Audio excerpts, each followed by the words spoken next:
This is Sqwiggy and Pumba, a couple rats from my first litter that didn't get taken, so they're staying here.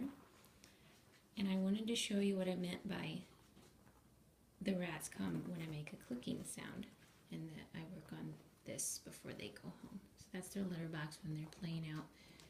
I put that out so they go to the bathroom in there instead of all over my couch.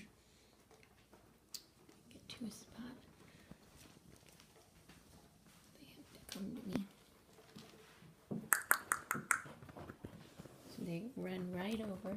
Oop, I didn't really get that on camera very well. They were kind of fast. But I just make that clicking sound and they run right over, and I give them a treat.